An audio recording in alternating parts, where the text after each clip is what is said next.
پاک فضاؤں کا دفاع ایک انتہائی اہم اور مقدس فریضہ ہے، اور پاک فضائیہ کے لیے تو یہ بنیادی فرض کی اہمیت رکھتا ہے۔ یہی وجہ ہے کہ پاک فضائیہ کے سربراہ کمانڈر پاکستان ایئر ڈیفنس کے عہدے پر مامور ہیں۔ میں بحیثیت air officer commanding air defence پورے یقین اور اعتماد کے ساتھ کہہ سکتا ہوں کہ پاک فضاؤں کا دفاع ناقابل تسخیر ہے، اور وقت پڑنے پر پاک فضائیہ کے ایئر ڈیفنس کا یہ دستہ قوم کے لیے نوید اور دشمن کے لیے پیام اجل ہوگا انشاءاللہ۔ فضائی نگرانی کے نظام میں مختلف نوعیت کے radar, mobile observer units, air defence alert پر موجود لڑاکا طیارے اور زمین سے فضا میں مار کرنے والے میزائل ملک کے طول و عرض میں پھیلے ہوئے ہیں۔ یہ امر قابل ذکر ہے کہ زمین اور سمندر سے فضا میں مار کرنے والے پاکستان کی بری اور بحری افواج کے میزائلوں کا کنٹرول بھی پاک فضائیہ کے ایئر ڈیفنس کنٹرولر ہی کی ذمہ داری ہے۔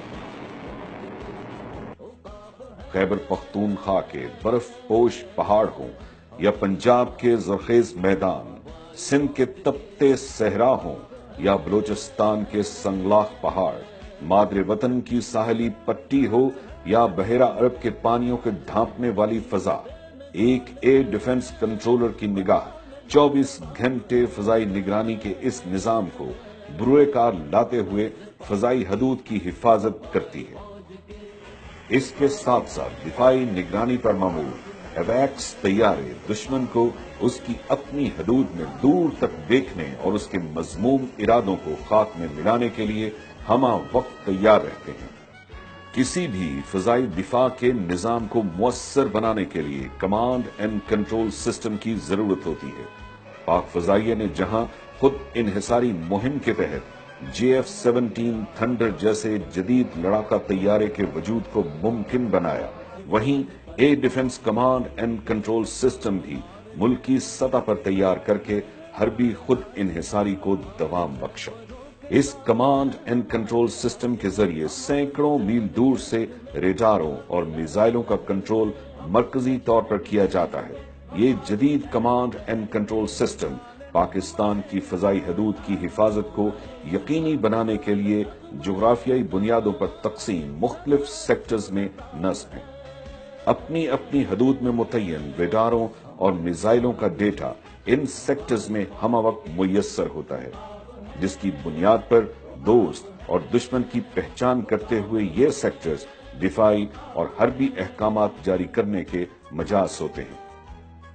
فضائی نگرانی کا یہ نظام دشمن کو نشانہ بنانے کی مکمل صلاحیت رکھتا ہے۔ پاکستان ایئر ڈیفنس کی پیشہ ورانہ صلاحیتوں اور بروقت رد عمل کا اندازہ اس بات سے بخوبی لگایا جا سکتا ہے کہ کسی بھی طیارے کی شناخت کرنے میں صرف چند لمحوں کا قلیل وقت درکار ہوتا ہے۔ اس مختصر وقت میں پاکستان ایئر ڈیفنس دشمن کو اس کے مذموم عزائم سے روکنے کے لیے مناسب اقدامات مکمل کر چکی ہوتی ہے۔ ایئر ڈیفنس برانچ کے تنظیمی ڈھانچے میں ایئر ڈیفنس کمانڈ کی حیثیت سربراہ کی سی ہے، جہاں تمام سیکٹر سے ہر طرح کی فضائی نقل و حرکت کی معلومات ہمہ وقت موجود ہوتی ہیں، جن کی بنیاد پر زمانہ امن و جنگ میں پاک فضائیہ کے سربراہ بحیثیت کمانڈر پاکستان ایئر ڈیفنس حربی اور دفاعی احکامات جاری کرتے ہیں۔ ہمارے ملک پاکستان کی فضائی سرحدوں کی ذمہ داری پاک فضائیہ کا اولین فریضہ ہے۔ اس کے لیے نہ صرف کہ ہم دن رات چوکنا ہے، بلکہ ایئر ڈیفنس نظام کو دن بدن بہتر بنانے کی کوشش میں مشغول ہیں۔ As air defence commander of Pakistan میں قوم کو یقین دلانا چاہتا ہوں کہ کبھی بھی کسی دشمن کو پاکستان کی سرحدوں کی طرف میلی آنکھ سے نہیں دیکھنے دیں گے۔ تاریخ گواہ ہے کہ جب بھی دشمن نے ارض پاک کی فضائی حدود کی طرف میلی نگاہ ڈالی، پاک فضائیہ کی کامبیٹ ٹیم نے حرمت وطن پر آنچ نہ آنے دی اور قوم کا سر فخر سے بلند کیا۔